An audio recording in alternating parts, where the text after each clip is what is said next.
के कोने की, पाकिस्तान की, विदेश की, वहाँ तक की बातें जो कि तुम्हारे से कोई भी उनका संबंध नहीं है, तो ये तो तुम्हारे साथ साथ है, इसके साथ बातें करना भूल जाते हो, इसका ध्यान ही भूल जाते हो। जिन तन दियो ताही बिसरायो, ऐसो नमक हरामी। नमक हराम कहते हैं उसको, जो तुम्हारे साथ साथ है, जन्म से मृत्यु तक तुम्हारे साथ है, जो कभी एक क्षण के लिए अलग नहीं होता, उसको भूल ही गए। बार बार कहने पर भी याद नहीं आती। जिसको कभी याद नहीं करना है उसे याद ही करते रहते हो, जो कभी भूलने का ही नहीं है उसे भूले रहते हो। जितनी देर यहाँ बैठ जाते हो, ये सत्संग नहीं है, ये सच्चर्चा है। सत्संग तो तुम्हारे साथ हो रहा है, पुस्तकों के साथ नहीं, शब्दों के साथ नहीं। ये मत सोचो 1 घंटा हम सत्संग करते हैं, करने जाते हैं, नहीं। सत्संग तो तुम्हारे को तुम्हारे साथ में होगा, तुम्हारे द्वारा तुम्हारे साथ होगा। वो बाहर की चीज नहीं है सत्संग, कि वहां गए और जाकर हमने कुछ सुन लिया, देख लिया। इसलिए हमेशा परमात्मा से जुड़े रहो। जुड़े तो हो ही, पर भूले हो, उस भूल को मिटा लो। तुम्हें अपने बेटे के बिना चैन नहीं पड़ती है, तुम्हें अपने पत्नी के बिना चैन नहीं पड़ती है, तुम्हें अपने पति के बिना चैन नहीं पड़ती है, तुम्हें अपने और बातों में, संसारी में चैन नहीं पड़ती है। परमात्मा के बिना कैसे चैन पड़ जाती है? कैसे तुम्हें भोजन अच्छा लगता है? कैसे तुम्हें पानी अच्छा लगता है? लड़का ना आए,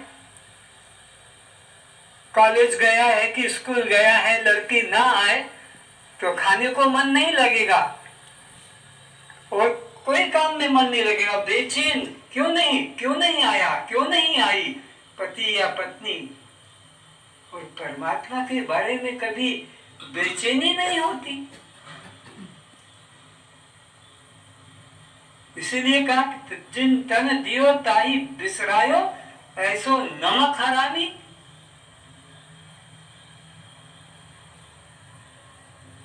जिसका नमक खाते हैं, कुत्ता भी नमक हरामी नहीं करता है।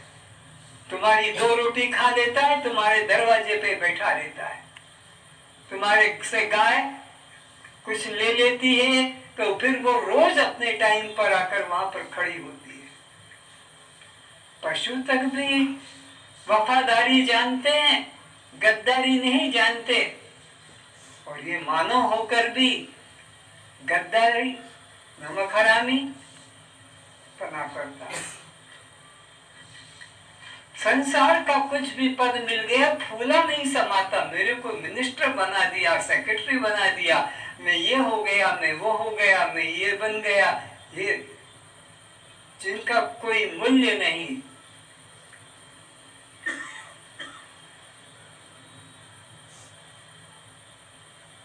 सभी अपने नेत्र बंद करें।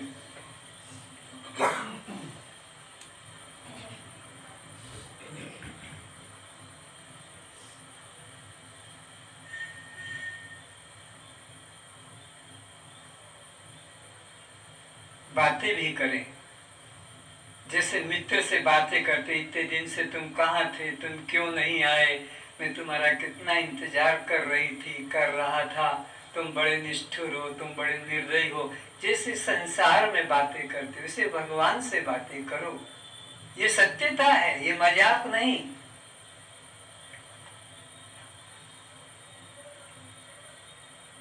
करके तो देखो।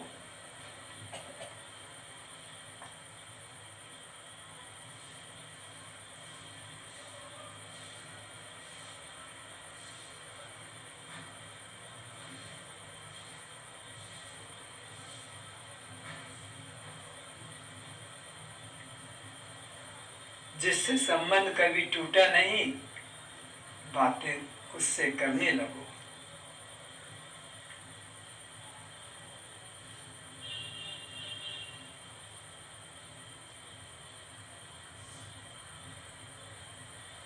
आज से नई दोस्ती शुरू कर लो, परमात्मा से नई दोस्ती, नया प्यार शुरू कर लो।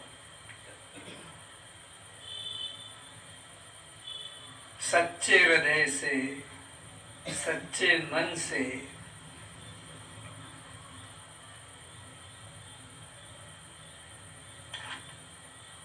तुमेव माताश्च पिता तुमेव,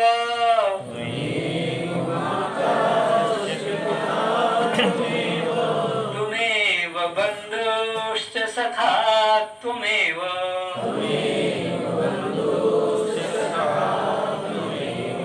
तुमेव विद्या द्रविणं तुमेव,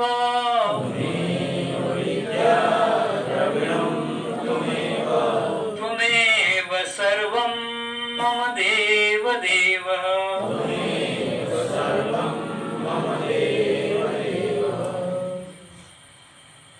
चरणों में झुक जाओ या हृदय से लगा लो, लज्जा नहीं। हाथ मिला लो, गले लगा लो,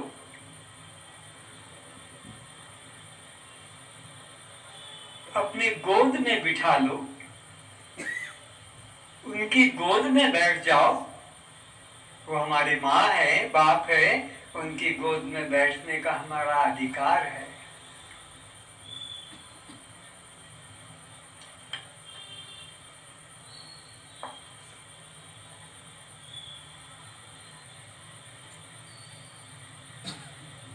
थके हुए हैं तो पैर दबाओ उनके। कहीं से आए हैं वे दूर से, ऐसा सोचकर पानी का गिलास दे दो, हाथ में शरबत है तो शरबत दे दो।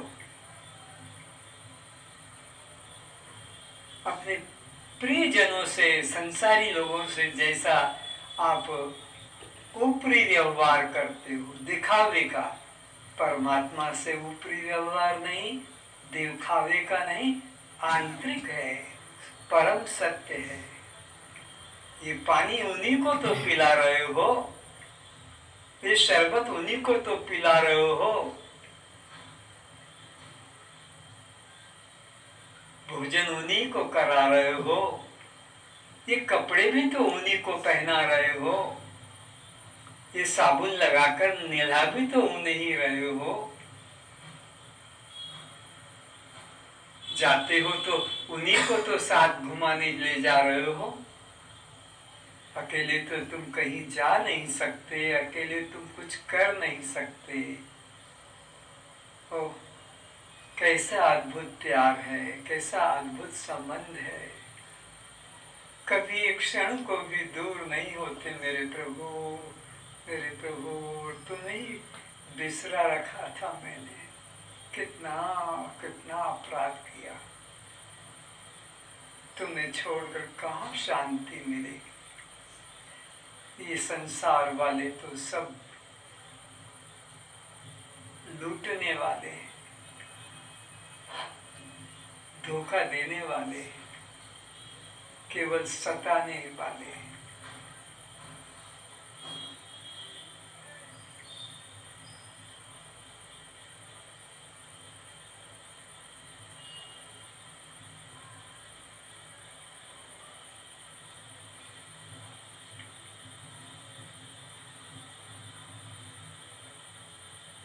गुरु वंदना करें,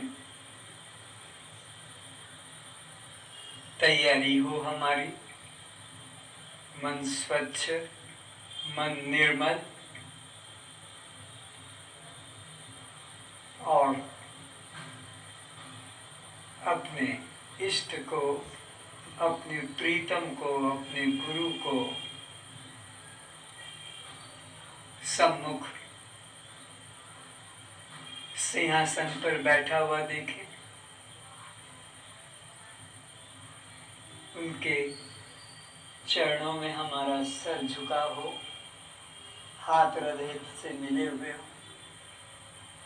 तुमेव माता च पिता तुमेव, त्वमेव माता च पिता त्वमेव, तुमेव बन्धुश्च सखा तुमेव, त्वमेव बन्धुश्च सखा त्वमेव, तुमेव विद्या द्रविणं तुमेव, त्वमेव विद्या द्रविणं त्वमेव, तुमेव सर्वं मम देव देव, त्वमेव सर्वं मम देव देव, तुमेव सर्वं मम देव देव।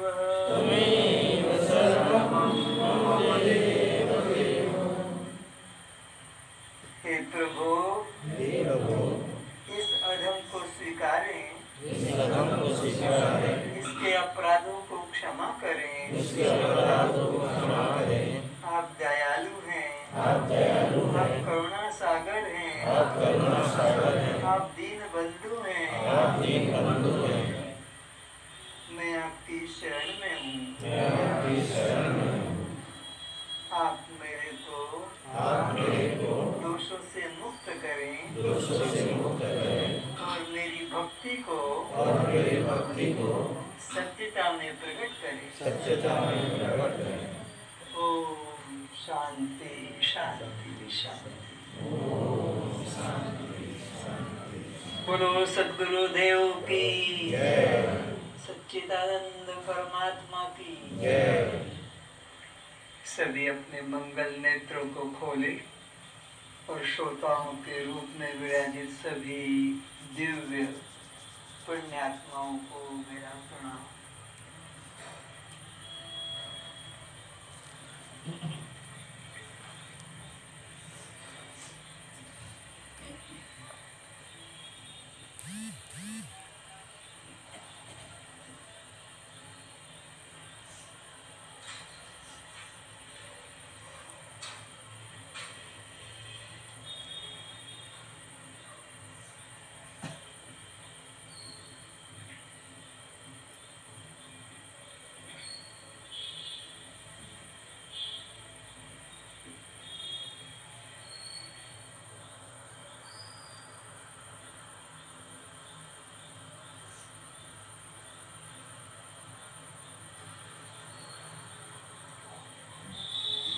उन परमात्मा को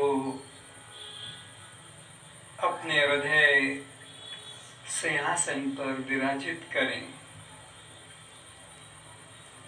और सत्संग में प्रवेश करें। आप अकेले नहीं बैठे हैं, परमात्मा के साथ, परमात्मा आपके साथ। आप अकेले नहीं सुन रहे हैं, परमात्मा के साथ परमात्मा ही को सुन रहे हैं। हे जनक, जगत से पूर्व तू था, अभी भी तू है, एवं जगत लय होने के बाद भी तू रहेगा। अष्टावक्र जी जो सच्चे गुरु हैं, वो जिज्ञासु को सत्य ज्ञान देते हैं कि देख, तू यह अनित्य शरीर नहीं है, तू यह पिता माता के रजवीरी से बना अत्यंत निकृष्ट धातु से बना घृणित शरीर तू नहीं है।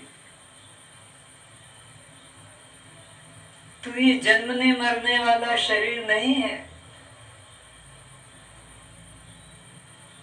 ये भूख प्यास लगने वाला तू प्राण नहीं है। ये सुख दुख लगने वाला तू मन नहीं है।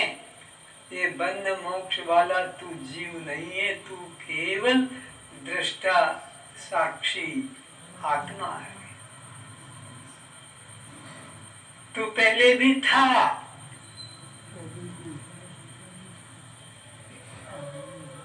जब राम नहीं थे, कृष्ण नहीं थे, ब्रह्मा विष्णु शंकर भी नहीं थे, ये प्रकृति माया भी नहीं थी, तब भी तू था, अभी भी तू है। राम भी चले गए, कृष्ण भी चले गए, विष्णु भी चले गए, ब्रह्मा शंकर दुर्गा देवी ये सब होकर चले भी गए, तू अभी भी है और तू आगे भी रहेगा, क्योंकि तू सत्य है, तू नित्य है। सत्य का कभी अभाव नहीं होता, सत्य का कभी नाश नहीं होता, सत्य कभी दूर नहीं जाता, सत्य कभी रूठता नहीं है। संसारी रूठ जाते हैं, इनका स्वार्थ पूरा ना करो, सब रूठ जाएंगे। बाप बेटा, पति पत्नी, पुत्र मित्र, सब रूठ जाते हैं, सब स्वार्थ से लटके हुए हैं। लेकिन तू नित्य है, सत्य है, तेरा कभी नाश और कभी अभाव नहीं। तो ऐसा जनक तू अपने को जान, तू ये जन्मने मरने वाला शरीर नहीं है, एक देश में रहने वाला, एक काल में रहने वाला, एक रूप में रहने वाला तू यह दृश्य शरीर नहीं, बल्कि तू आकाशवत अखंड सब देश सब काल सब रूप में रहने वाली निराकार चैतन्य सत्ता मात्र है, चैतन्य सत्ता मात्र है। तेरा त्रिकाल में नाश या अभाव नहीं है और यह जगत तुझ अधिष्ठान पर ही जन्मता है। तो सत्य का तीनों कालों में नाश नहीं होता है। तो ये जो जगत दिखाई पड़ रहा है, इस पर तुझे भरोसा हो रहा है कि जगत तो है, राज्य है, राज्य की सीमा है, रानियां है, महल है, राजपुत्र है, प्रजा है, जो तुझे लग रहा है नहीं।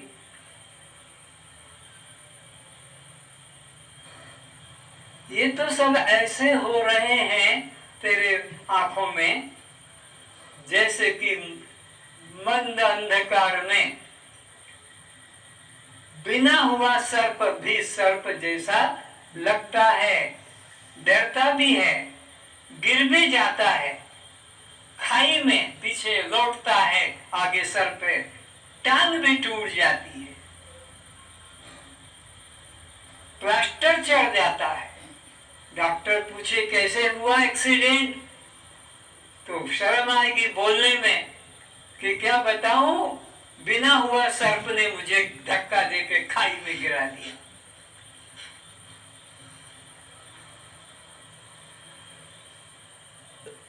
तो जैसे मंद अंधकार में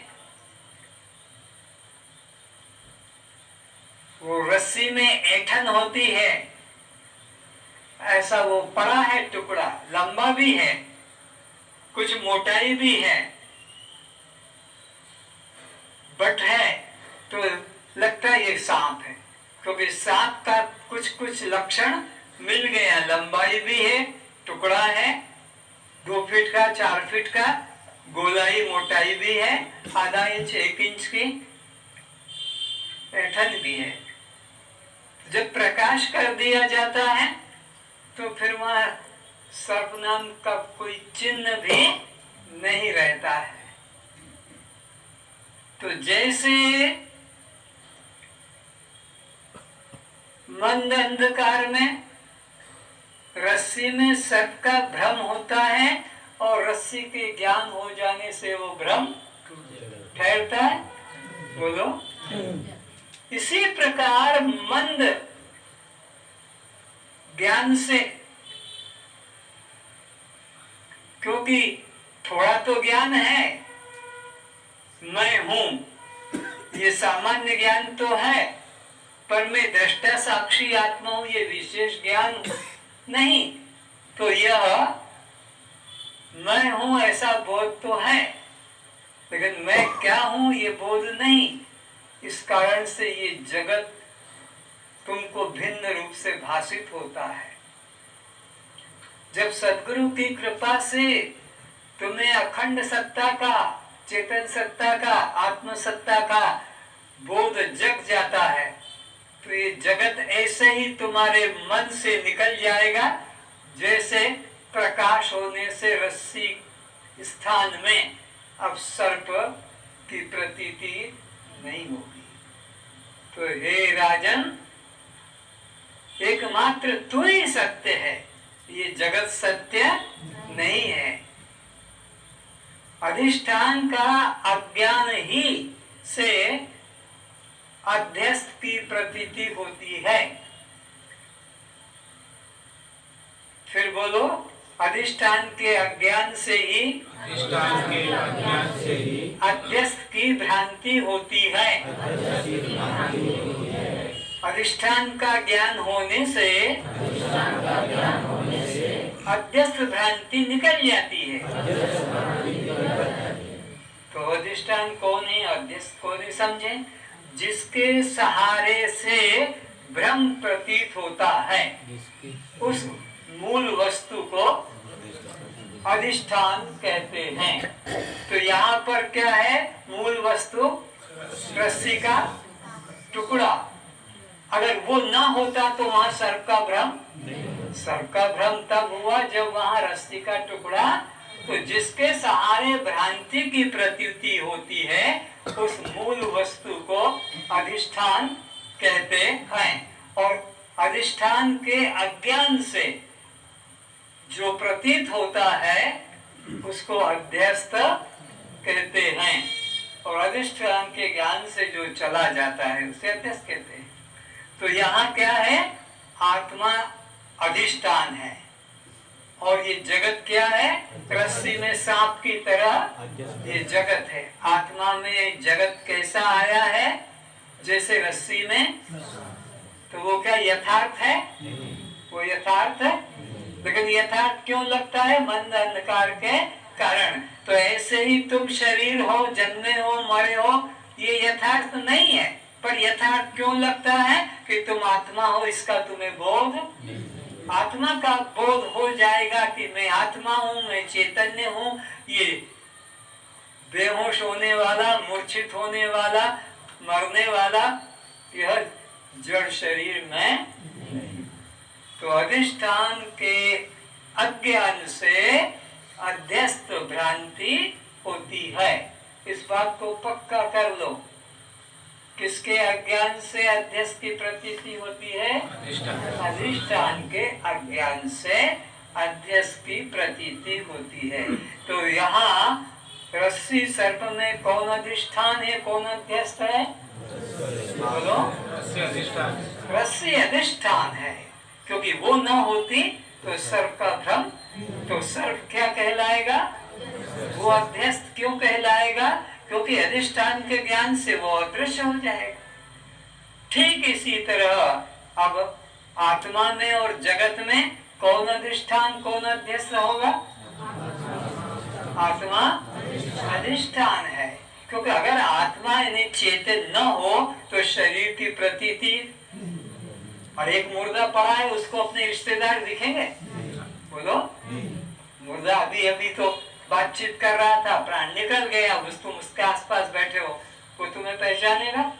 बोलो। क्यों? चेतन के बिना।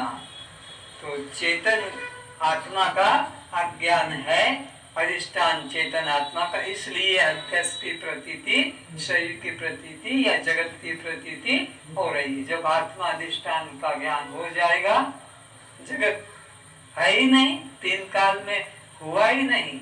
वशिष्ठ जी राम जी को बार बार कहते, हे राम, जगत तीन काल में हुआ ही नहीं, न पहले था, न अभी है, न आगे होगा। जगत को तो मैं तब मानूं, राम कह रहे, जगत को मैं तब मानूं जब बंध्या स्त्री का पुत्र खरगोश के सींग का तीर बनाकर और इंद्र धनुष को बनाकर और गगन पुरुष को मार डाले।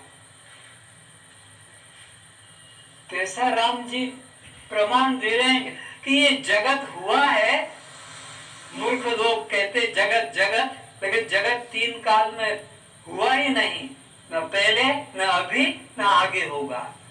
और जगत हुआ है तो तभी मैं मानूंगा कि बंध्या स्त्री का पुत्र और वह इंद्रधनुष को लेकर खरगोश के सींग से तीर बनाकर और गंधर्व पुरुष को मार डाले, तो मैं मानूंगा कि संसार हुआ है। तो ये कोई मुश्किल काम है क्या? अरे इंद्रधनुष को लेकर और खरगोश के सींग का तीर बनाकर और बंध्या स्त्री का पुत्र उसको मार दे, इसमें क्या मुश्किल है? असंभव। वो सरल है ना।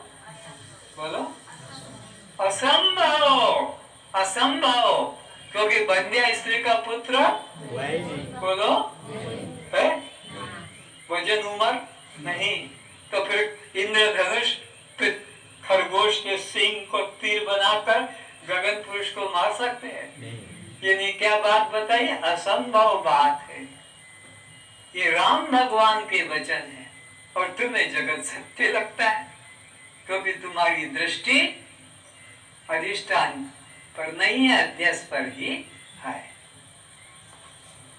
यह जगत तुझ इसी अधिष्ठान के पर ऊपर इसी को और पक्का करने के लिए अधिष्ठान और अध्यक्ष का विचार कर लें।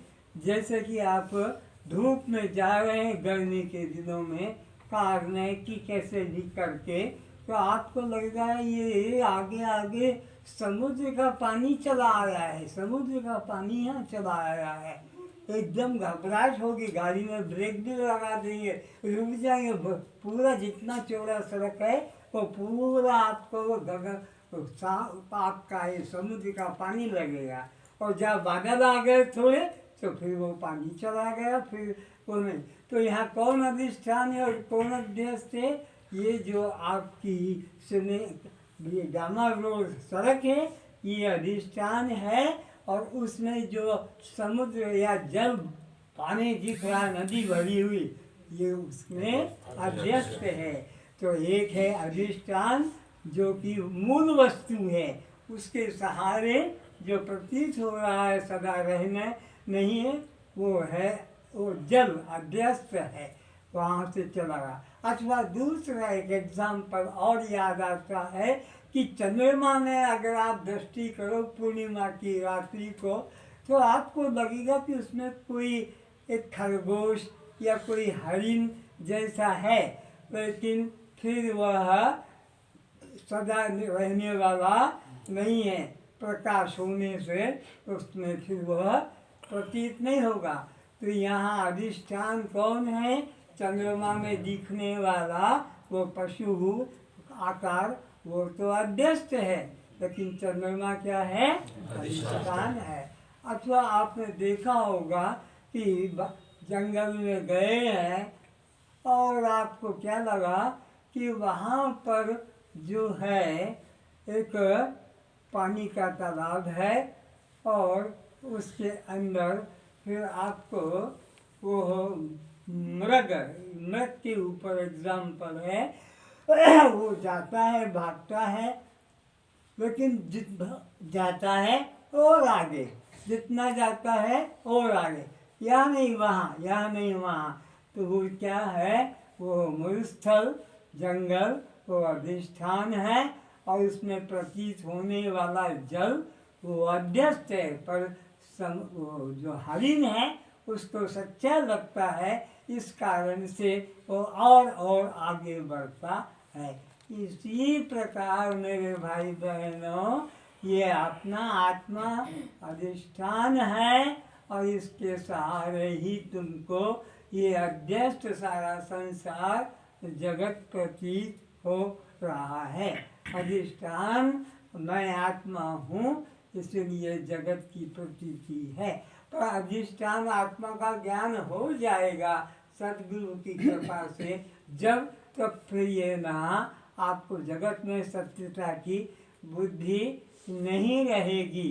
भगवान कृष्ण कल पूछ रहे थे कि प्रभु अगर मेरा यह दृष्टा साक्षी आत्मभाव भूल गया, याद नहीं रहा और मेरा शरीर छूट जाए तो उस अवस्था में मेरी क्या दुर्दशा होगी, क्योंकि सत्य अधिष्ठान आत्मा में हूँ ये तो बोध हुआ नहीं, और ये जगत अध्यस्त सत्य प्रतीत होते होते और मैं मर जाऊँ, मर जाना। तो उसको यह भगवान कृष्ण ने जवाब कल दे दिया था, वही बात रुक गई थी कि अरे अर्जुन, सत्य पर चलने वाला, सत्य के मार्ग में चलने वाला व्यक्ति की कभी दुर्गति होती ही नहीं। मन में ये भ्रांति कभी मत लाना।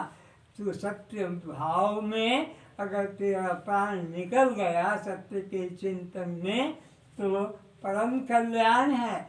और सत्य का चिंतन करते करते बीच में संसार आ गया और मर गया तो भी तू चिंता मत कर, भगवान ने तेरा वो पहले वाला विचार उसको अपने हृदय में धारण कर लिया और तेरी दुर्गति नहीं सद्गति ही होगी। तेरे को पुनः भगवान उसी सत्य वस्तु में लाकर स्थित कर देंगे। सत्य के चलने वाला व्यक्ति कभी दुर्गति को पाता नहीं। और ये दृष्टांत भी आपको बताया था कि अगर रोड के ऊपर पुलिस खड़ा है और वहाँ पर कोई एक्सीडेंट हो जाए तो वो चारों रास्ते बंद करवा देता है, न इधर से कोई आएगा जाएगा न उधर से। रेड क्रॉस जिसको कहते हैं बंद हो गया चारों रास्ता, लेकिन एक रास्ता मिनिस्टर बाबू के लिए, कोई मंत्री के लिए एक रास्ता खोल देते हैं तो उस रास्ते से वो आगे बढ़ जाता है, लेकिन बाकी तीन रास्ते तो बंद ही होते हैं। तो ये चार प्रकार के जो रास्ते हैं आपके संसार के लिए, लेकिन एक रास्ता खोल देता है। तो वो जो ज्ञान की रुचि रखने वाला है लेकिन मरते समय संसार के अंदर मन चला गया तो उसको वहाँ तो शरीर गिर जाएगा, पर वो जब भी उठेगा, जब भी नींद खुलेगी, तीन रास्ते तो बंद है, चौथी रास्ता जो खुला था उसमें गिर गया कहीं तो वहीं से उठकर आगे बढ़ेगा, लेकिन और किसी तरफ उसको जाने का विचार ही नहीं आएगा। तो इस प्रकार से यहाँ मर जाने पर जो आत्मचिंतन में लगे भाई बहन यहाँ और उनका देह भाव प्रबल हो जाए और वे संसार की बात करते करते प्राण निकल जाए तो भी चिंता न करें, क्योंकि और मार्ग है ही नहीं चलने का। तीन मार्गों पर रस्सियाँ बांध दी है, रेड क्रॉस का चिन्ह लगा दिया है, तो आपको तो इसी मार्ग से ही जाना होगा। तो यहाँ से आप शरीर आपका ज्ञान पाए बिना पूरा दर ज्ञान नहीं हुआ और प्राण छूट गया तब भी भगवान आपको स्वीकार कर लेगा और आप इसी मार्ग पर चल पड़ेंगे। तो या तो आपको कर्म में रुचि होगी तो कर्म में लगा देंगे, लेकिन कर्म में रुचि तो होगी नहीं जब एक बार जान लिया कि न वस्तु सिद्धि विचारेण कर्म कोटि भी, कोटि कोटि कर्म से भी आपका कल्याण नहीं होगा। विचारेण एकमात्र साधन है, वस्तु सिद्धि विचारेण, वस्तु नाम आत्मा का है, आत्मा की सिद्धि विचार के द्वारा होगी और किसी प्रकार के कर्म लाख लाख कर लो नहीं जाएगा। जैसे घर के आप गए, घर का बाहर भी गए, अंधेरा अंधेरा अंधेरा है तो वहाँ पर आप मंत्र जाप करो, योग यज्ञ का चिंतन करो, ध्यान करो, समाधि करो, ढोल बजाओ, आवाज़ भी करो, हाँ लो भागो भागो भागो, अरे भागो अंधेरा आया, अंधेरा चिल्ला भी देंगे तब भी वह जाएगा नहीं। और जब वहाँ प्रकाश कर देंगे तो उसी वक्त पर वो अंधेरा देखने को भी नहीं मिलेगा। तो न तो झाड़ू लगाने से अंधेरा निकलेगा, न डंडा पीटने से, न ढोल पीटने से, न ताली बजाने से, न कीर्तन से, न अन्य साधन से। वो तो जाएगा तो प्रकाश से ही। तो जैसे अंधकार का नाश केवल प्रकाश से ही होता है, प्रकाश के बिना अंधकार किसी भी साधन से हटाया नहीं जा सकता। चाहे आंखें बंद करके तुम ध्यान करो कि चाहे तुम समाधि में पहुंच जाओ, ये एक भी साधन नहीं। ये शंकराचार्य जी ने भी इसी बात को स्वीकार किया है। न वस्तु सिद्धि विचारें न कर्प कोटि कर्म, कोटि भी कर लो किंतु आत्मज्ञान के बिना नहीं होगा। हाँ, चित्त का शुद्धि के लिए भगवान स्वीकार करते क्या आचार्य जी कि भाई ये जो है चित्तस्य शुद्धि कर्मम न तो वस्तु उपलब्धि। आत्मा गर्दन सीधी करो, वस्तु सिद्धि विचारेण न कर्म कोटि भी। आत्म सिद्धि के बिना और कोई साधन नहीं है। तो फिर परमात्मा की प्राप्ति के लिए कि आप इधर उधर न भागें। आज के प्रवचन के प्रारंभ में ही तो गुरुदेव ने हमें कितना सत्य सीधा रास्ता बता दिया कि भाई तुम कितना भी यह साधन कर रहे हो, ये सब व्यर्थ है। परमात्मा तुम्हारे साथ नित्य है। परमात्मा का तुम्हारा कभी वियोग हुआ नहीं, होगा भी नहीं, था भी नहीं। तुम बल्कि साथ कहने में भी लज्जा आती है, मुझे शर्म आती है कि उसका तो वियोग और साथ तो दो में होता है। जब परमात्मा दो तत्व नहीं, तो फिर ये वियोग क्या और संयोग क्या है, समझाने के लिए मूर्ख लोगों को, अज्ञानियों को, मंद बुद्धि वालों को समझाने के लिए गुरु लोग भी द्वैत का उपयोग करते हैं। पर उनका समझाना वो सत्य के जिज्ञासु के लिए नहीं, अज्ञानी लोगों के लिए है। तो परमात्मा तुम ही हो। आँख नहीं देखती है रूप को, और ये आँखों में जो देखने की शक्ति है वह परमात्मा स्वयं ही आँख बंद के आँख में देख रहा है। कान नहीं सुनते हैं, बल्कि जिसकी शक्ति से कान सुन रहा है वो सुनता है, वो ब्रह्म है। जीव नहीं चखती है, जीव के द्वारा जो रस आता वो भी ब्रह्म नहीं, बल्कि जिसमें शक्ति है ये चखने की, वो ब्रह्म तुम हो। नाक नहीं सूंघती पुष्पों को, गंध को, बल्कि जिसकी शक्ति पाकर ये नाक सूंघने में समर्थ है, हो रहा है, वो चैतन्य ब्रह्म है। तो तुम ब्रह्म हो, तुम्हारे पास बैठा हुआ है। ये ब्रह्म का भ्रम मन से निकाल दो कि तुम्हारे जेब में रखा है, ये भी भ्रम निकाल दो कि तुम्हारे और इधर उधर कहीं रखा है। बल्कि गीता में कहा है वो भी ठीक नहीं। क्या कहा गीता में? ईश्वर सर्वभूतानां हृदय से अर्जुन तिष्ठति। अरे वो सबके हृदय में विद्यमान है। अरे ये शरीर भी ब्रह्म और उसके अंदर ये मन भी ब्रह्म और वो चेतन वस्तु भी ब्रह्म। एक ब्रह्म के अलावा दूसरा कुछ भी था नहीं, है नहीं, होगा नहीं।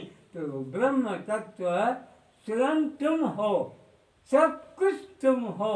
पिता को, माता को, भाई को, बहन को, जो भी आस पड़ोस जो भी दिखाई पड़ता है, जड़ को कि चेतन को, सर्वम खल्विदम ब्रह्म वेद का उद्घोष है। या रामायण के सरल शब्दों में सिया राम मैं सब जग जानी और करो प्रणाम जोड़ी जुग पानी। अपने दोनों हाथों को जोड़कर, ये प्रणाम का मतलब ही न समझ लो मन में। ये दो हाथ जो जीव ब्रह्म अलग अलग है, इसको मिटाने के लिए जीव ब्रह्म की एकता का ये सिंबल है। परमात्मा कैसा? जैसे तुम प्रणाम करते हो तो दोनों हाथों को मिलाकर और प्रणाम करते हो। तो यह परमात्मा के अलावा कोई दूसरा तत्व नहीं है। वो चेतन वस्तु परमात्मा मैं स्वयं हूँ। न ध्यान में जाओ, न समाधि में जाओ, न और कोई साधन करो, सब भ्रांतियों से अपने को अलग कर दो। नित्य प्राप्त, प्राप्त करने में भी बात वही आ गई, अरे तुम ही हो, तुम्हें पाने की वो वस्तु, ढूंढने की वो वस्तु, प्रसन्न करके लाने की वस्तु नहीं, वो तुम स्वयं ही हो। आगे ही जन्मता है, किसके ऊपर ये टिकता है या किसके सहारे जन्म लेता है ये जगत? इसका आधार कौन है? आत्मा। हे जनक, तुझ अधिष्ठान आत्मा के सहारे ये जगत प्रतीत होता है। अगर तू न हो तो ये जगत भी नहीं। रस्सी का टुकड़ा ना हो तो सांप नहीं, मरुभूमि ना हो तो जल की प्रतीति भी ना। तुझ में ही जीवित रहता है और तुझ में ही लीन हो जाता है। तो ये संसार किसमें उत्पन्न होता है, किसमें यह जीवित रहता है और किसमें ये लीन होता है? तो इसे ऐसे समझो कि स्वप्न संसार स्वप्न दृष्टा में से उत्पन्न होता है। स्वप्न दृष्टा के ही रहते ही वो जीवित रहता है और स्वप्न दृष्टा में ही वो लीन हो जाता है। स्वप्न संसार की कोई स्वतंत्र सत्ता है? तो नींद टूटने पर भी रहनी चाहिए, पर नींद टूटने पर तो कुछ भी नहीं रहता। तो स्वप्न का, संसार का आधार क्या है? स्वप्न दृष्टा, चेतन आत्मा, और वह तू है। इस जगत का आधार, अधिष्ठान तू एकमात्र सत्य है। तो विचारने का बात है कि ये जो दृष्टा और दृश्य, ये भी प्रारंभिक ज्ञान है, बच्चों वाला ज्ञान है, शुरू का ज्ञान है। क्योंकि दृश्य अगर नहीं होगा तो दृष्टा किसके बनोगे? तो तुम दृष्टा अगर बनते हो तो तुमने दृश्य को स्वीकार कर लिया। अगर दृश्य कुछ नहीं है तो दृष्टा भी नहीं है। मैं दृष्टा हूँ, मैं दृष्टा हूँ, मैं साक्षी हूँ। किसके साक्ष्य तो तुम साक्षी बनोगे? इसलिए न कोई साक्ष्य है, न कोई साक्षी है, न दृश्य है, न कोई दृष्टा है, और न कोई जड़ है, न कोई उससे पृथक कोई चेतन तत्व है। केवल एकमात्र चेतन तत्व है। जड़ को समझाने के लिए कि डर नहीं है, जड़ नहीं है, इसे हटाने के लिए चेतन तत्व का नाम दे दिया। मृत नहीं, इसलिए अमृत का नाम दे दिया। विकार नहीं, इसलिए निर्विकार का उपाधि बता दी। ये सब विरोधी बातें हटाने के लिए आपको सजातीय प्रमाण बना दिए जाते हैं। संसार तेरे अधिष्ठान आत्म स्वरूप में क्षणिक और कल्पित स्वप्न की तरह आरोप मात्र है। दृष्टांत को भी समझा रहे हैं कि ये संसार कैसा है, यह स्थायी नहीं है, क्षणिक है। इसे समझना। संसार कैसा है? जो अगले क्षण में न मिले, अगले क्षण में जो खोजने से न मिले, वो संसार ऐसा क्षणिक है।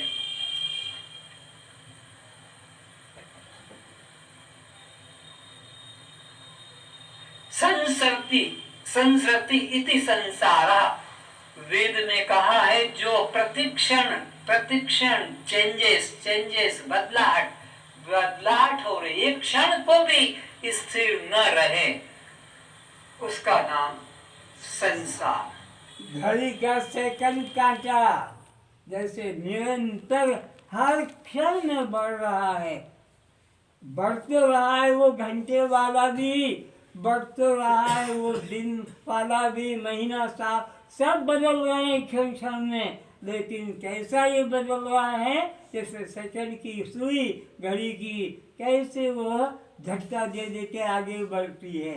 मिनट की भी पीछे वाली चल रही है पर पता नहीं लगता, उसके पीछे फिर घंटे वाली, वो भी नीडल चल रही है पर पता नहीं लगता है। ऐसे ही 24 घंटे ये संसार नाम की जो वस्तु बता रहे हैं गुरुदेव कि ये सब असत्य है, दृश्य मात्र असत्य है। तुमने अगर सामने जो देखा तो फिर वह दृश्य और तुम दृष्टा बन गए, लेकिन किसके दृष्टा बनोगे जब दृश्य ही नहीं, जब द्वैत ही नहीं, तो न तो वो दृश्य है और न तुम दृष्टा हो। अरे न वो ज्ञेय है और न तुम ज्ञाता हो। जब ज्ञेय कुछ वस्तु नहीं तो तुम ज्ञाता भी किसके बनोगे?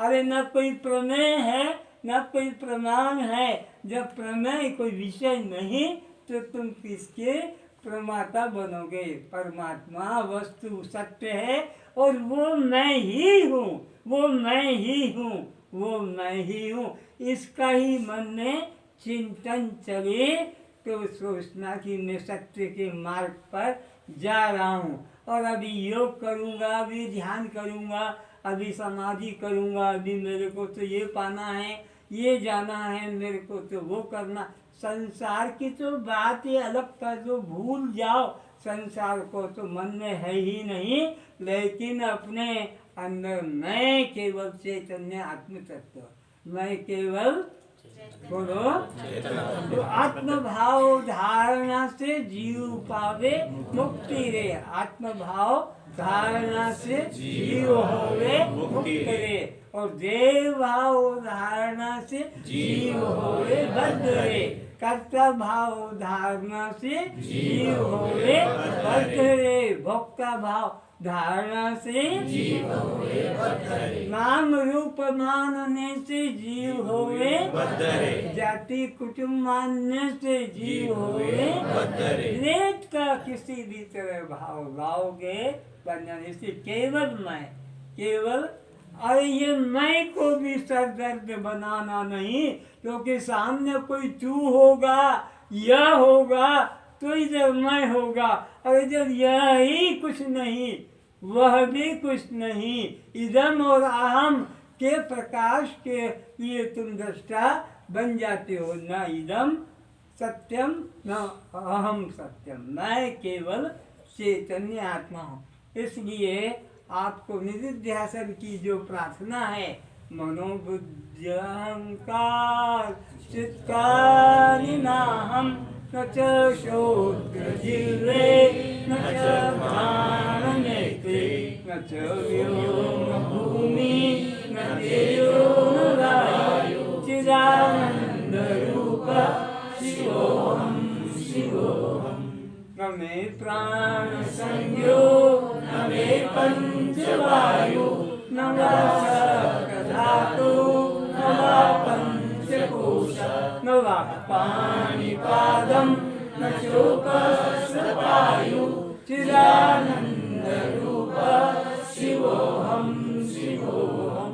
न मे द्वेष रागो न मे लोभ मोह मदो मैंने भाव जोर से न धर्मो न सार्थो न कामो न मोक्ष चिदानंद रूप शिवोहम शिवोहम। बोलो आगे।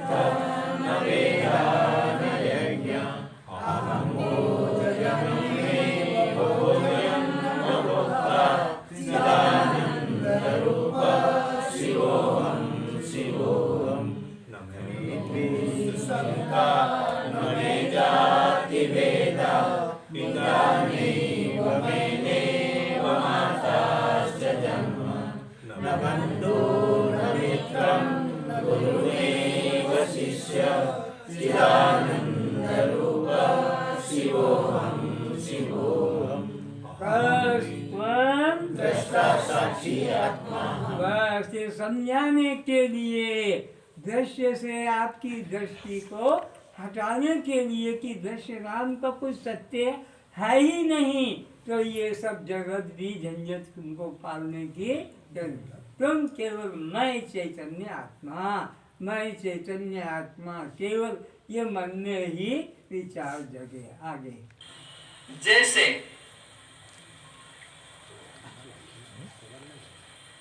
कोई तैराक, कोई स्विमर, कोई पहुंचने वाला एक नदी में 2 बार डाई नहीं मार सकता, 2 बार कूद नहीं सकता। एक नदी में कितना भी बड़ा तैराक हो, और तुम कहते हो मैं रोज 5 बार कूद कर आता हूँ या 5 डुबकी लगा कर आता हूँ। झूठ झूठ। कारण नदी कहते हैं कारण जल ये के- है, कारण ये है कि हर क्षण व्यक्ति बदल रहा है। जो पानी में गया कूद करने के लिए, अंदर जो जमीन पर बालू पर पैर टिक भी गए, फिर वापस जो सर बाहर आ जाता है पानी के ऊपर, ये वो नहीं है जो अंदर गया था, पैर बालू पे टिक गए थे और वापस उलट के बाहर जो दिख रहा सब निकला, ये वो नहीं है। वो तो वहाँ का वहाँ खत्म हो गया। इसी प्रकार फिर ऊपर चढ़कर फिर दूसरी बार जो जंप करने जाता है, यह वह नहीं है, ये फिर बदल गया है। अरे वो गंगा जी नहीं है जिसको तुम डुबकी मार कर गए थे। जब बाहर आते हो तब दूसरी गंगा से निकल कर गए थे किसी और गंगा में डूबने, और फिर निकले तो किसी और गंगा से, फिर दूसरी बार जब फिर कूदते हो, ये तीसरी गंगा ही निकल कर आई है बहकर। एक एक हर तुम्हारा जीवन भी बदल रहा है, श्वास श्वास में भी तुम बदल रहे हो, ये सब कुछ बदल रहा है। एक वस्तु दूसरी बार तुमको देखने को भी नहीं मिलती है, उपयोग करने को। पत्नी भी अलग है, ये पति भी अलग है। शादी करके जिससे अपने घर में लाए हो, अरे वो पत्नी तो वही रह गई मंडप में चक्कर लगाते लगाते। अब तो ये कोई दूसरी देवी को ले आए, और पहले दिन जिस देवी का तुमने साक्षात्कार अपने घर में किया, दूसरे दिन वो नहीं मिलती है जागने पर। और वो पति भी इसी प्रकार प्रतिदिन तुम बदल रहे हो, सती माताएं बनने वाले, कि हम तो सती व्रता है, पत्नी व्रता पत्नी व्रता है। हर श्वास में पति बदल रहे हो, हर श्वास में पति बदल रहे हो, हर श्वास में तुम्हारी एक ही चीजें बदल रही है। तो अब तुम वह भी नहीं हो जो यहाँ पहले दिन आए थे। अब तो कितने कितने बदल कर बैठे हो, और 3-4 दिन के बाद में शायद न भी आओ, लेकिन याद रखो तुम वह नहीं हो जो कथा सुनने आ गया है 6 बजे यहाँ। वो जो जाएगा यहाँ से उठ के, वो कोई दूसरा ही जाता है, वो नहीं रहता है, वो तो बदल गया। तो यहाँ संसार में प्रतिक्षण परिवर्तन हो रहा है। प्रतिक्षण घड़ी की सेकंड की सुई जैसे आगे आगे बढ़ रही है। आप अपने घर में सूरज की धूप को देखते हो, इस कमरे में आई थी और अभी देख बैठ गए उसमें, बैठे बैठे तुम बैठे ही रह जाओगे। वो सूरज की किरण वहाँ से आगे बढ़ गई, तुम्हारे ऊपर अब वो नहीं रही। तो सूरज भी बदल रहा है, तुमको लगेगा कि क्यों बदल रहा है, क्योंकि पृथ्वी भी चक्कर लगा रही है। पृथ्वी तो तुम लोग कहते हो कि सूरज आगे चला गया, कि सूरज अभी पीछे है, न आगे न पीछे है, पृथ्वी घूम रही। तो सब कुछ चेंज, सब कुछ बदलाव प्रतिक्षण हो रहा है। आगे प्रवाह को कि स्थिर रहने को। तो तुम गए पानी के अंदर, तुमने पैर छुआ, जिस जल को तुम्हारे पैर ने छुआ उस जल को तुम्हारा और ऊपर का अंग नहीं छू पाएगा, सर तक नहीं भीग पाएगा। उसी जल में तुम्हारा पैर डूबे, जिस नदी के जिसने जल में तुम्हारे पैर डूबे, तुम्हारा सर कभी नहीं डूब पाएगा। क्यों? कि जहां तुमने पैर रखा वो पानी वहीं रहेगा कि आगे बढ़ जाएगा? बोलो। आगे बढ़ जाए। तो तुम जब सर तक डूबोगे तो वही नदी होगी कि बदल जाएगी? तो एक व्यक्ति दूसरी बार नदी में कूदने जाता है तो वो नदी भी दूसरी होती है, क्योंकि पानी वो तो 10-15 मीटर आगे चला गया, तुमने जब बाहर निकल के फिर गोता मारा तो वही रहेगा, वो तो निकल गया। अब उधर की बात छोड़ो, इधर की बात करो। ये शरीर भी जो पहली बार डूबने गया वो निकल कर नहीं आता है, निकल कर दूसरा ही आता है, क्योंकि ये शरीर हर क्षण बोलो बदल रहा है। तो जो गया वो बाहर नहीं आया, बाहर दूसरा आया। तुम जिसे कहते हो ये बच्चा है आज, ये वो बच्चा तुमको दूसरे क्षण नहीं मिलता है। तुम कहते हो यही बच्चा है, अरे नहीं वो बच्चा तो गायब हो गया, दूसरा। पहले वाला मरता है, दूसरा फिर पैदा होता है। बालक मरता है तब किशोर पैदा होता है, किशोर मरता है तो जवान पैदा होता है, जवान मरता है तो प्रौढ़ पैदा होता है, प्रौढ़ मरता है तो बूढ़ा पैदा होता है, और बूढ़ा मरता है तो फिर बच्चा पैदा होता है। तो ये स्थायी नहीं है, हर क्षण बदल रहा है, बदल रहा है। तुम जो दाढ़ी बनाते हो और देखते रहते हो, रेजर मारते रहते हो, फिर उल्टा भी रेजर चलाते हो, अरे इधर भी, लेकिन 5 मिनट बाद देखो तो फिर खूंटियां आ जाती। लेकिन तुमने जब चुर किया तब सुर करके बाहर आता। तुम चुर करते हो, वो सुर करके बाहर आता ही है। तो उसको इंतजार नहीं करना पड़ता है कि 1 घंटे बाद या 6 घंटे बाद शुरू करूंगा। तुम सुबह शेविंग करो, 2 बजे तक देख लो हाथ लगाकर, संध्या तक देख लो क्या होता है। तो हर क्षण बदल रहा है। बात समझने की क्या है, ये तुम्हारा शरीर भी बदल रहा है, नदी का पानी भी बदल रहा है,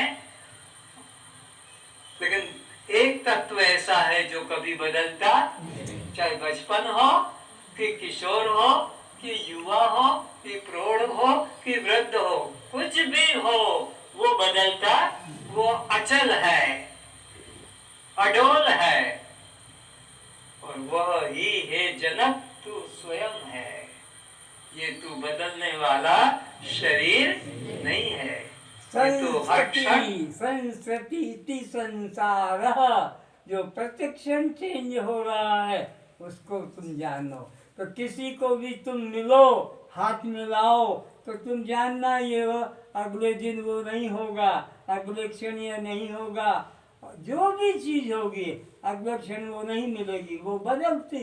तो तुम हर व्यक्ति बदलने वाले से संबंध प्रतिक्षण कर रहे हो, और अपने को मानते हो मैं ब्रह्मचारी हूँ, कि मैं सन्यासी हूँ, कि मैं यह पतिव्रता, कोई विधवा, यहाँ सब कुछ हर क्षण बदलता हुआ ही जा रहा है। इसलिए अपने को ये पहले से जान लो कि ये सदा वो मिलने वाला, ये सदा मेरे पास नहीं है, और मैं भी इसके लिए सदा नहीं हूँ, क्योंकि मैं भी बदल रहा हूँ, बदल रही हूँ, और वो भी। तो ये बदलती हुई दुनिया में तुम जी रहे हो, धोखेबाज दुनिया में जी, ये धोखेबाज है दुनिया। यहाँ वही कभी मत जानना, ये वही, ये सब बदल रहे हैं, आगे बदल रहा है। बात समझ में आ रही है भाई मेरे? कुछ अंदर उतर रहा है कि ये बात सत्य है कि यहाँ सब बदल रहा है। जो इस क्षण है वो अगले क्षण नहीं होगा। घड़ी का सेकंड का जो निडिल,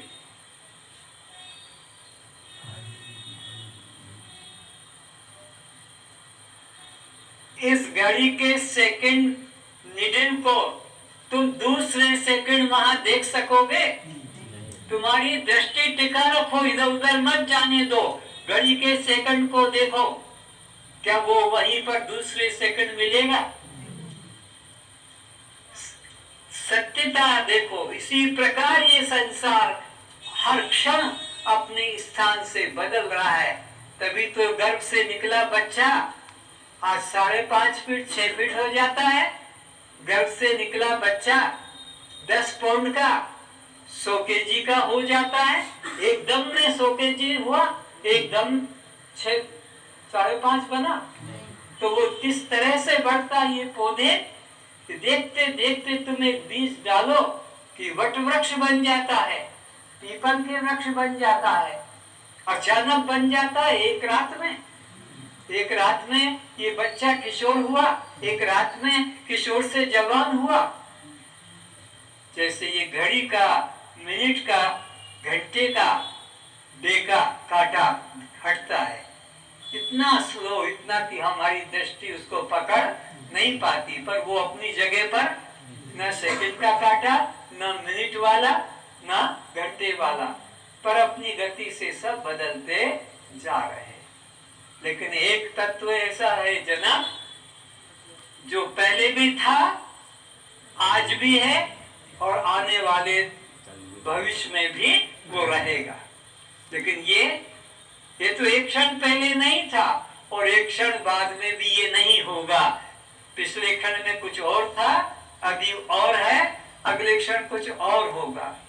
इसीलिए क्लास में मैं बोलता हूँ कि जिस बच्चे को माँ ने दूध पिलाया प्रथम बार, दूसरी बार उसी बच्चे को वही माँ दूध नहीं पिलाती है, क्योंकि माँ भी बदल रही है और बच्चा भी बदल रहा है।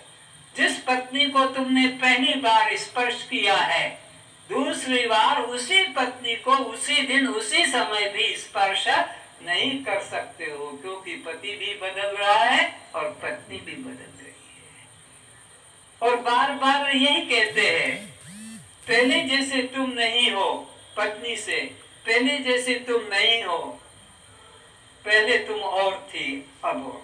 मतलब तू कहाँ पहले जैसा रह गया, तू भी तो बदल गया।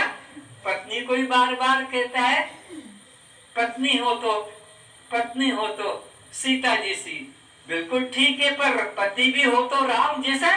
तू तो रावण बना हुआ है, बात बात पे कुत्ते की तरह भौंकता है, भौंक भौंक करके काटता है, प्रेम शब्द नहीं जानता और आशा करता है पत्नी हो तो सीता जैसी।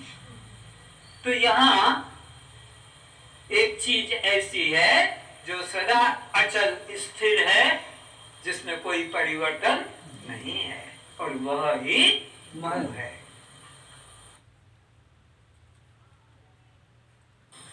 देह का पंचभूतों में विलय हो।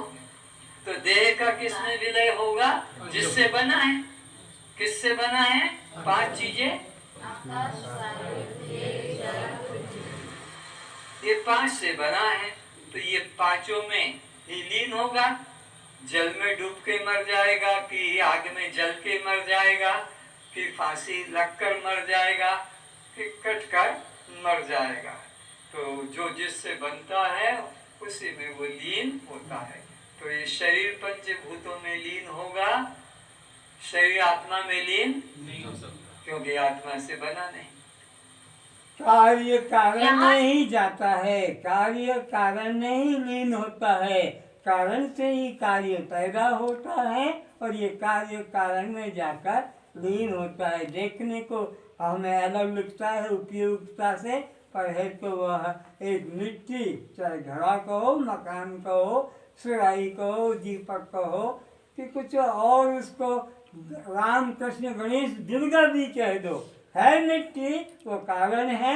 टूटेगा वो घड़ा, टूटेगी वह सुराही, और टूट जाएगा वो आपका दुर्गा गणेश सरस्वती, सब मिट्टी ही में मिलेंगे। तो कारण और कार्य में द्वेष नहीं है, व्यवहार में उपयोगिता में द्वेष है, पर एक कारण ही सत्य है। जानने मात्र से मुक्ति है, ऐसा फिर से लो। यहाँ जानने मात्र से मुक्ति है। तो संसार में कोई भी ऐसा पदार्थ नहीं, मैं इतने पास में बैठा हूँ, लेकिन मेरे को ये पत्ते का एक थोड़ा सा हिस्सा भी चाहिए, तो मुझे कर्म करना पड़ेगा। हाथ लंबा करना भी कर्म है, फूंक से मैं खींचना चाहूं कि फूंक से उल्टा करूं खींचूं तो वो भी आएगा। तो फूंक भी या तो फूंकूंगा तो वो दूर जाएगा, खींचूंगा फूंक से। तो क्रिया के बिना आपको एक पत्र भी नहीं मिल सकता, एक चिन्ह का भी क्रिया के बिना। हर चीज और जो भी कर्म से मिलती है सब नाशवान होती है। परमात्मा ही ऐसी चीज है जो केवल ज्ञान मात्र से मिलता है। संसार में एक पत्र भी ज्ञान से नहीं मिलेगा, कुछ करना पड़ेगा, किसी से मांगो या हाथ लंबा करो या वहां जाओ। मेरे गुरुदेव, खोया हो तो मिलेगा, दूर है तो मिलेगा, खोया ही नहीं, दूर ही नहीं, मिलेगा क्या? वो तो स्वयं ही है। ये बात तुम बताओ, वो बात तो बच्चों वाली समझा रहे हैं, और ये बात तुम जानो कि वह मैं स्वयं ही हूँ। न पाया कहे सो बावरा, खोया कहे सो क्रूर। अरे पाया खोया कुछ नहीं, जो का त्यों भरपूर। तुम तो स्वयं ब्रह्म रूप हो। आगे नदी के तट पर खड़े हो, पानी पीना है तो झुकना होगा अंजलि भरकर, और फिर तुमको प्यास मिटाएगा। पर वो जानने मात्र से H2O का फार्मूला रट लो और H2O का जप कर लो तो हमारे ये कंठ सूख रहे हैं वो गीले हो जाएंगे। एक बूंद पानी जो गीला कर देगी, तुम्हारी 1 करोड़ जप H2O H2O H2O करो, कुछ नहीं होगा। ये बाकी लोग जो नहीं समझ रहे हैं H2O का मतलब, ये पानी का फार्मूला है। 2 भाग ऑक्सीजन और 1 भाग हाइड्रोजन, ऐसे करके जो फार्मूला सही जानते होंगे। ये 2 अलग अलग वस्तु, धातु कहो कि गैस कहो, ऑक्सीजन कहो, ये 2 मिलकर वो पानी बनता है। लेकिन पानी पानी पानी कहने से बिच्छू तो चलते चलते रुकते मैंने देखा है। बिच्छू दिख रहा है, पानी पानी बोलने से रुक जाएगा, अगर तुम्हारे कंठ की जो प्यास है वो मिटने वाली नहीं। तो संसार में केवल परमात्मा ऐसी चीज है जो जानने मात्र से मिल जाता है। ओहो, कितना सौभाग्य है जीव का, बिना कुछ किए जानने मात्र से मिल जाता है। और संसार तो बड़ी दुर्लभ वस्तु है, बड़ी कठिन वस्तु है, साधन से साध्य है, बिना साधन के कुछ भी नहीं मिलेगा। पुत्र भी मिलता है तो क्या कम परिश्रम है? मकान भी बनता है तो क्या कम परिश्रम है? ये कपड़े बनते हैं, पहनने में आते हैं, कितनी जल्दी से काट पीट के अपना बना लेते हो। पर जिन्होंने कपड़ा बनाया है कितना परिश्रम, खेती की होगी, तब कॉटन सीड डाला होगा, तब सूता निकला, फिर उसका चरखा बनाया होगा, फिर उसको फिर वीविंग किया होगा, तब जाकर उसके कितने यंत्र बने होंगे।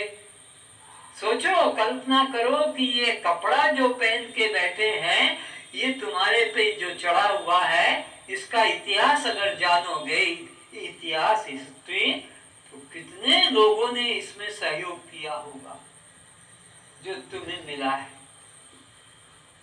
तो परमात्मा को तुमने अगर पाया है तो तुम पहले कहाँ से आ गए, ये तो बताओ, ये तो विचारो। अगर परमात्मा अलग है, दूर है, तुम्हारे भजन से वो मिलेगा, प्रार्थना से, तो तुम पहले कहाँ से आ गए? अरे तुम ही वह हो बस, और दूसरी तत्व तो कुछ भी नहीं। अगर तुमने अपने को जीव मान लिया तो भी अलग हो, क्योंकि वेद कहते हैं जीवो ब्रह्मेव केवलम, जीवो ब्रह्मेव केवलम, तृतीय नास्ति, दूसरा कुछ भी नहीं है। तो जीव भी अन्य है और ईश्वर भी अन्य है, और ये जगत भी अन्य, सब भ्रांति। सत्य में एक मैं तत्व, चेतन आत्म तत्व ही सत्य हूँ। निरंजन सबकी सेवा को लेकर कुछ भी सेवा नहीं दे रहा, ये कितना बड़ा बोझा। इसको रोटी देते हो, इसको कपड़ा देते हो, मकान देते हो, सब देते हो, उसके लिए तुमको कितना दिन रात सब तरफ परिश्रम करना पड़ता है, और मैं सबसे लेता हूँ और देता नहीं हूँ। वैसे सूर्य से हम ले रहे हैं, चंद्रमा से ले रहे हैं, हवा से भी ले रहे हैं, जल से भी ले रहे हैं, पृथ्वी से भी ले रहे हैं, सबसे ले रहे हैं, और इनको हम कुछ दे नहीं रहे हैं जिनसे ले रहे हैं। तो वो देवता है, देते देते हैं, वो लेते नहीं, और हम लेते ही लेते हैं। तो आप भी देवता हो निरंजन के, इसलिए सबको श्रद्धा से प्रणाम करता हूँ बार बार, क्योंकि आप देते हो, ये लेता है। तो परमात्मा सब जीवों को देने में लगा है। तो यही हमको भी विचारना है कि ये ज्ञान मात्र से मिल जाता है परमात्मा। परमात्मा के लिए कोई साधन करना, दूर जाना, घर छोड़ना, काम छोड़ना, संबंध तोड़ना कोई जरूरत नहीं है। पाखंड तो मूर्ख गुरु लोग जो बन बैठे हैं, वो ऐसी बातें बताते हैं, ये दिन पुण्य का है, ये दिन पाप का है, ये संबंध ऐसा है, ये संबंध इस दिन करो, इस दिन मत करो। लेकिन सब ही वार शुभ वार है, सब ही दिन सब शुभ दिन, भद्रा तब ही लागी भूला सृजनहार। अरे परमात्मा ने तो दिन बनाया, रात बनाई, सूरज ने। अब कौन सा तुम समय अच्छा और बुरा, ये पंडित लोग पुस्तक खोल के ये 2:01 पे करना, इधर मुंह करना, उधर मत करना। अरे जिस वक्त तुम्हारा मन परमात्मा से हट जाता, वही बस पाप का क्षण है, और बाकी सब समय शुभ है। सब समय शुभ है, ना दिन ना रात, ना सुबह ना शाम, ना ब्रह्म मुहूर्त, ना कुछ है। बस पाप का क्षण कौन सा है? जिस क्षण हम अपने परमात्मा को, अपने आत्मा को भूल कर इसको मैं मान, बस यही पाप का क्षण। और सत्य बात है, पर बताएंगे ये दिन और ये समय ये अच्छा है, ये काम करो तो सफल होगा, नहीं तो सफल नहीं होगा, इत्यादि फंसाते। तो क्या निश्चय हुआ कि परमात्मा हींग लगे न फिट कड़ी, रंग चोखा आए। राजस्थान की भाषा में बोलते हैं चट मंगनी पट ब्याह। चट मंगनी, इधर मुहूर्त निकला, चट मंगनी और पट ब्याह। तुम देख लो करके संसार में, सर का पसीना नीचे आ जाएगा। चट मंगनी पट ब्याह नहीं होता है, सब कुछ करना पड़ता है। ये चट मंगनी पट ब्याह परमात्मा का मिलन है, क्योंकि ये तुमसे कभी दूर अलग हुआ ही नहीं। हींग लगे न फिट कड़ी और रंग चोखा आए, ऐसा यह तो परमात्मा केवल ज्ञान मात्र से मिलता है। इसलिए तुम कर साधन में तुम उलझो मत, साधन में उलझो ही मत।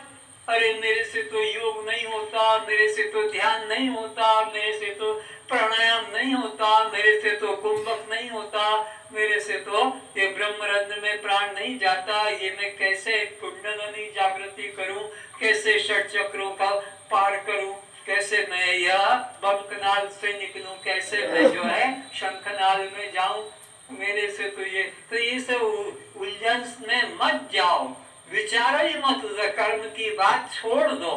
बस ज्ञान मात्र से परमात्मा मिल जाता नहीं, मिला हुआ ही है।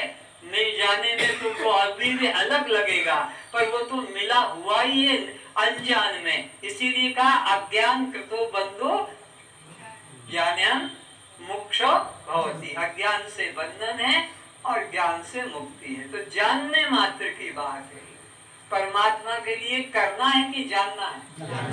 बोलो जानना। पक्का? पक्का? तो बस अब ये भूत उतार देना कि मेरे से तो ये मुश्किल काम लग रहा है, मैं तो ये कैसे करूंगा, ये दृष्टा साक्षी जड़ चेतन अधिष्ठान अध्यक्ष, ये सब समझाने की प्रक्रियाएं हैं। बात तो इसी है, तत्त्वमसि वही तू है। बस गुरु अगर मिलेगा तो क्या कहेगा, वह तू है, हो गया काम। ये कुछ भी और सीखने की सिखाने की चीज नहीं है। तो परमात्मा हमारा स्वरूप है, ये देह हमारा स्वरूप, ये पराई चीज है। इसीलिए इसको कहा परधर्मो भयावह। भगवान कहते हैं गीता में 3:35 में, अर्जुन इसमें मैं भाव मत करना, ये पराई चीज है। परधर्मो स्वधर्मो निर्धनम श्रेयः। मैं दृष्टा, मैं चैतन्य, मैं आत्मा, मैं ब्रह्म, ये भाव करो, इसमें कल्याण है। कितना हल्कापन, कितना बोझा हटा दिया परमात्मा, कितना दयालु करुणा सागर। वो जानता था बेचारा क्या कर पाएगा, इसलिए अपने आप सब करके तैयार करके दे दिया। तुम आराम से, मेरा साईं मुझे भजे, मैं पाऊं विश्राम। और आप जैसा गुरु मिलेगा तब ना, नहीं तो धक्के खाते खाते ही तो चले।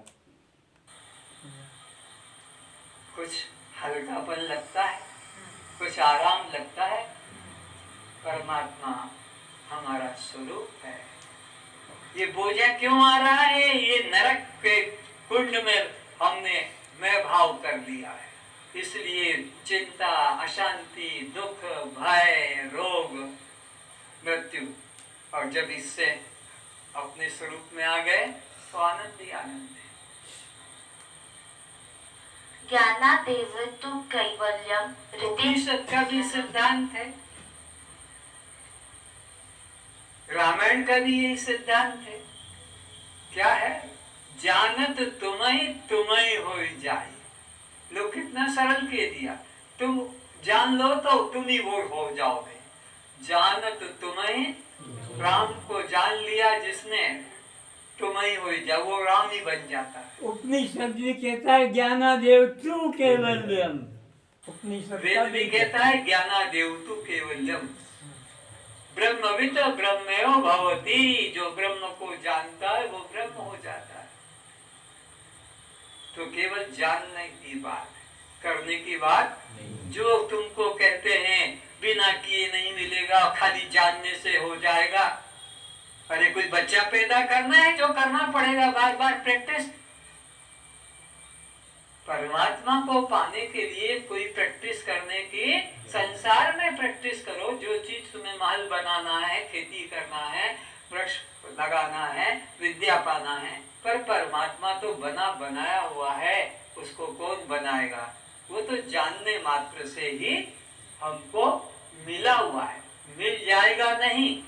समझाने के लिए ये वाणी की कमजोरी है जो वो बोल नहीं पाता है, लेकिन बात इतनी है कि वो तुम ही हो।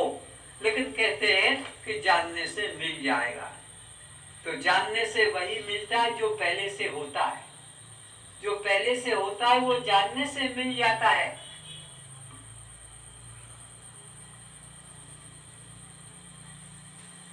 मेरा करने से मिलता है, वो पहले नहीं होता है, वही चीज कर्म से मिलती है।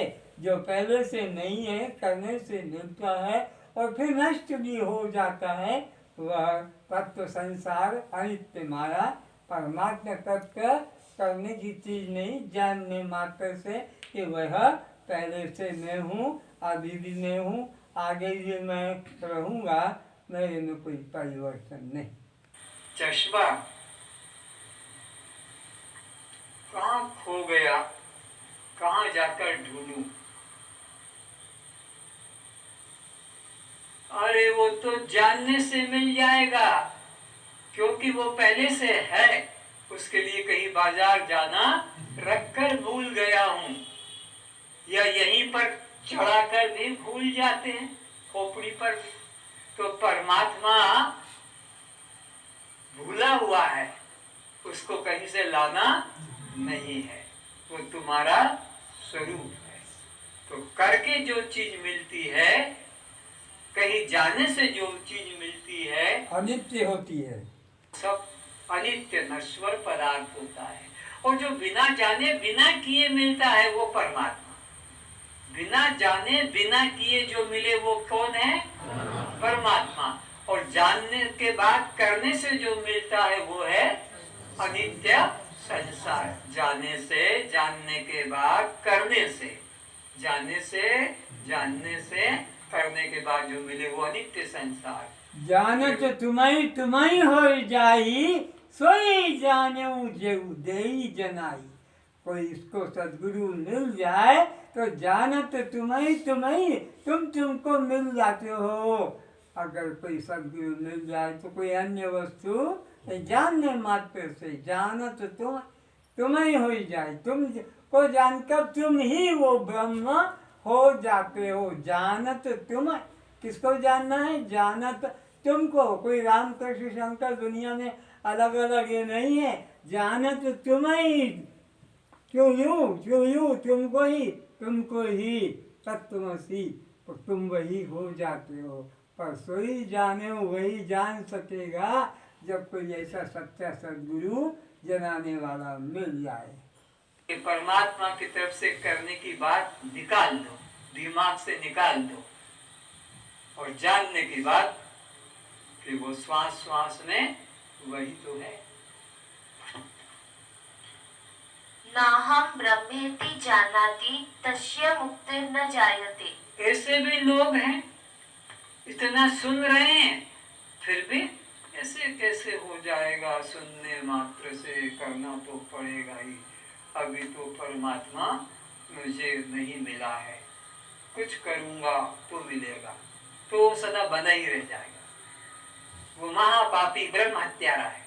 वो ब्रह्म हत्यारा है जो ये मान ले कि मैं तो आत्मा को प्राप्त नहीं कर सकता, मैं तो इस योग्य नहीं हूँ, मैं तो महापापी हूँ। तो वो पापी ही हो जाता और पापी ही रहेगा। और जिसने जाना कि मैंने तो गुरु कृपा से आत्मा को मैं रूप में जान लिया, वो मुक्त ही है, वो मुक्त ही होगा, उसको कोई बांध नहीं सकता। दोनों बातें तुम्हारे हाथ में है। आत्मा हूँ मान लेते हो तो तुम मुक्त हो, और मैं शरीर हूँ, मैं आत्मा नहीं हूँ तो तुम बंधे हो। आज सीधा अमृत का पान हो रहा है। आज का दिन तुम अपने लिए जीवन में सबसे अधिक पुण्यवान, सबसे अधिक भाग्यवान जानो। आज का दिन जो सीधा का सीधा अमृत ही तुम्हें पिलाया जा रहा है, जबरन मुख खोलकर। ब्रह्म को मैं रूप नहीं जानता है, उस साधक की मुक्ति तो तभी हो सकेगी जब वह आकाश को चर्मासन की तरह लपेट सकता है। वो परमात्मा को बिना जाने, परमात्मा को बिना जाने और मुक्ति अगर चाहता है तो ये असंभव बात है। जैसे आकाश के तारे गिनना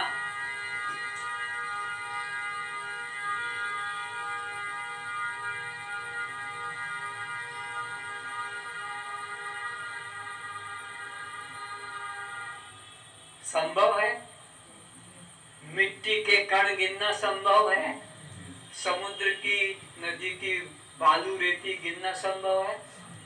नहीं ना।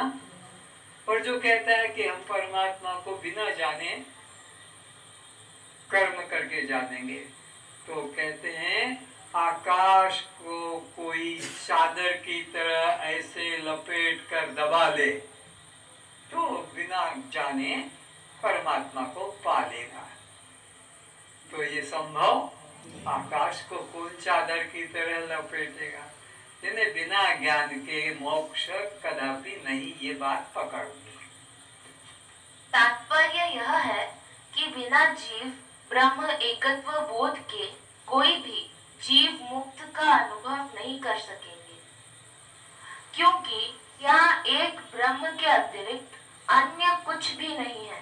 तो एक था जब तक मन में नहीं आएगी ब्रह्म के साथ, तब तक और किसी साधन से यह मुक्ति लाभ नहीं कर सकेगा, क्योंकि एक ब्रह्म के अलावा यहाँ दूसरा किंचित भी नहीं है। तो फिर तुम साधन करके किसे पाना चाहते हो? कौन तुम्हें मिलेगा? अन्य तो कोई है नहीं। इसलिए अपनी मति को सुधारो, मति को बिगाड़ो मत, क्योंकि जैसी मति वैसी। तो तुम ही अपनी गति को बिगाड़ रहे हो, तुम ही अपनी गति को सुधार सकते हो। तुम अपनी मति को कैसे बिगाड़ रहे हो? देह मैं हूँ, कर्ता मैं हूँ, ये तुम्हारी देह मति बिगड़ने वाली, और मैं साक्षी हूँ, मैं चैतन्य आत्मा हूँ, ये तुम्हारी सतमति सन्मति, तुम्हारी मुक्ति तुम्हारे पास। अर्थात यह जीव आत्मा को केवल मैं रूप जानकर ही जीवन मुक्ति का अनुभव कर सकता है। यही सतमति है, यही सन्मति है। लोग कहते हैं ना, ईश्वर अल्लाह कहते हैं हम सबको सन्मति। कौन सी सन्मति? ये सन्मति कि मैं दृष्टा साक्षी आत्मा हूँ, तो भी कल्याण होगा। हे जनक, तू अपने आत्म स्वरूप में लय हो जा। अभेद दर्शनम ज्ञानम। तो हे जनक, तू कुछ भी मत कर, अपने चैतन्य स्वरूप में लीन हो जा। इस अनात्म शरीर से अहंकार छोड़कर तू अपने चैतन्य स्वरूप में लीन हो जा, और कुछ करना नहीं, क्योंकि तू तो पहले से ही मुक्त ही है। अब मुक्त को और क्या मुक्त किया जाए? जले को क्या जलाया जाए? पिसे हुए को क्या पीसा जाए? शुद्ध को फिर क्या शुद्ध किया जाए? तो तू नित्य शुद्ध बुद्ध मुक्त सच्चिदानंद आत्मा है। आज इतना ही। सर्वे भवन्तु सुखिनः, सर्वे भवन्तु सुखिनः, सर्वे सन्तु निरामयाः, सर्वे सन्तु निरामयाः, सर्वे भद्राणि पश्यन्तु, सर्वे भद्राणि पश्यन्तु, मा कश्चित् दुःखभाग् भवेत्, मा कश्चित् दुःखभाग् भवेत्। सब सुखी रहें, सब सुखी रहें, सब निरोग रहें, सब निरोग रहें, सभी रूपों में सभी रूपों में हम एक परमात्मा को देखें, हम एक परमात्मा को देखें, एक परमात्मा के अतिरिक्त एक परमात्मा के अतिरिक्त यहाँ अन्यत्र कुछ भी नहीं है। यहाँ अन्यत्र कुछ भी नहीं है। इसलिए सभी रूपों में हम अपने को पहचाने, हम अपने को पहचाने, सभी रूपों से ऐसा ही सद्भाव रखें, ऐसा ही सद्भाव रखें, जैसा हम अपने शरीर के प्रति जैसा हम अपने शरीर के प्रति रखते आ रहे हैं। रखते आ रहे हैं। अगर हमारे द्वारा हमारे किसी अन्य अंग को हमारे किसी अन्य अंग को कष्ट मिला है तो हमें ही कष्ट भोगना होता है, कष्ट भोगना होता है, क्योंकि हमारे शरीर के सब अंग क्योंकि हमारे हमसे भिन्न नहीं है। उनका कष्ट हमारा ही कष्ट है। कष्ट हमारा ही कष्ट है। इसलिए मन वचन कर्म से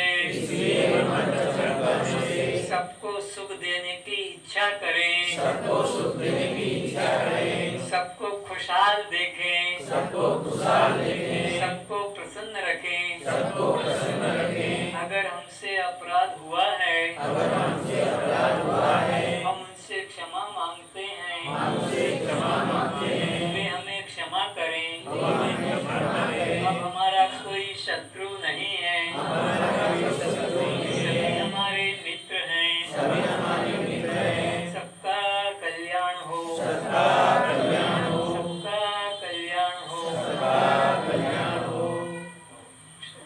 ओम सहना भवतु, ओम सहना भवतु, सहनो भुनक्तु, सहनो भुनक्तु, सह वीर्यं करवावहै, सह वीर्यं करवावहै, तेजस्विनावधीतमस्तु, तेजस्विनावधीतमस्तु, मा विद्विषावहै, मा विद्विषावहै, ओम शांति शांति शांति।